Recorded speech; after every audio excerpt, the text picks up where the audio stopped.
Comment Télé-Sévremen se distingue de ses concurrents? Donc la différence que nous avons par rapport à d'autres télévisions locales, d'une part, contrairement à beaucoup, nous ne sommes pas une association, mais uniquement des professionnels. Et nous faisons entre 5 et 7 reportages par semaine, ce qui n'est pas forcément le cas pour les autres. Voilà essentiellement la différence qu'il y a. Il n'y a pas d'autres différences par rapport aux autres télévisions locales. Et nous faisons quand même partie des plus anciennes de France. Depuis combien de temps? 11 ans. Et par rapport aux autres médias locaux, web, papier? Alors bien sûr, là il y a une différence qui est énorme puisque nous on intervient en audiovisuel. Veut dire quoi audiovisuel? C'est-à-dire le son et l'image. La grosse différence qu'il y a, c'est que bien entendu nous donnons la parole donc à toutes les personnes que nous rencontrons dans les reportages, ce qui fait que nous n'interprétons pas ce qu'ils disent, mais les gens qui regardent les reportages comprennent exactement ce que la personne veut dire. On ne modifie pas, il n'y a pas d'interprétation, donc c'est, comme on dirait, la vérité vraie. C'est l'essentiel.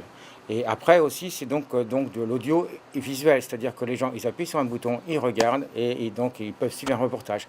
Ils n'ont pas besoin de lire, ils n'ont pas besoin d'acheter un papier quelconque. Que souhaiteriez-vous apporter à votre web télé dans les années futures? Une vraie équipe de tournage, de montage et de réalisation, pour faire, entre guillemets, une vraie télévision. C'est-à-dire un site internet qui permet d'apporter un maximum d'informations, le plus exhaustif possible, où on pourrait parler de toutes les informations de l'actualité possible sur les 3 communes qui sont Valette et Montaigu. Et quel futur voyez-vous pour les web télé locales comme Télé-Sévremen? Concernant l'avenir des web TV, je dirais mon avis est vraiment partagé. On a l'impression un petit peu comme dans les années 80 avec les radios libres. C'est lorsqu'il y en a une, deux, trois qui est arrivée, il y a eu plein de radios libres partout.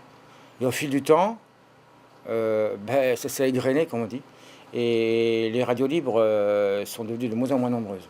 Pour les web TV, je vois exactement la même chose. C'est-à-dire les pionniers un petit peu des web TV, on sera peut-être, j'espère, toujours là, on fera le maximum pour être toujours là, notamment avec notre expérience, avec les gens qu'on connaît, nos relations et tout, etc.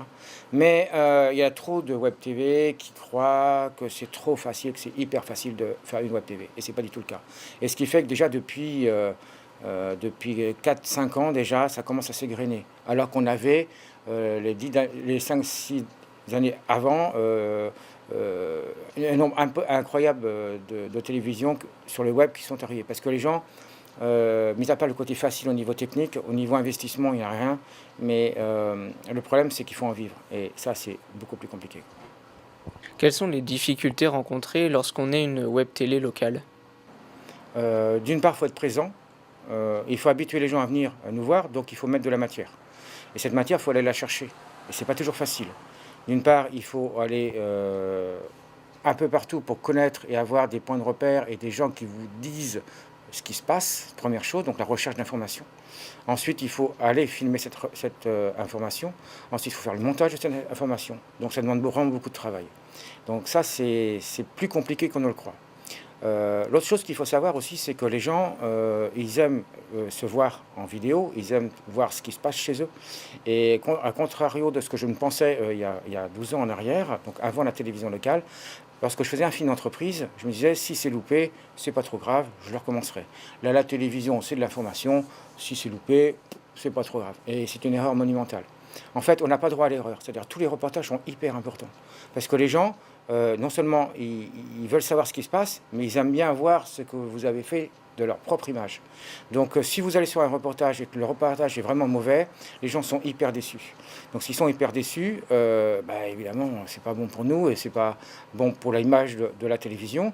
Et pour nous, nous sommes vraiment déçus que les gens soient déçus. Et ce qui fait qu'en fait, lorsque vous filmez un événement, quel qu'il soit, vous filmez, vous interviewez des gens, il faut absolument qu'ils soient effectivement en ligne. Donc en fait, on n'a pas du tout droit à l'erreur. Et ça, c'est vraiment une difficulté, c'est la plus grosse des difficultés, je dirais. Et quel regard, en tant que professionnel, portez-vous sur la presse en général? Le regard que je reste, c'est que la presse va trop vite. Maintenant, bien sûr, avec les médias que nous avons, les possibilités techniques, avec Facebook et tout ce genre de choses, je dis bien ce genre de choses et je ne dirais pas ce genre de médias, l'information va tellement vite qu'elle n'est pas vérifiée. C'est encore pire que les années, il y a 15-20 ans en arrière.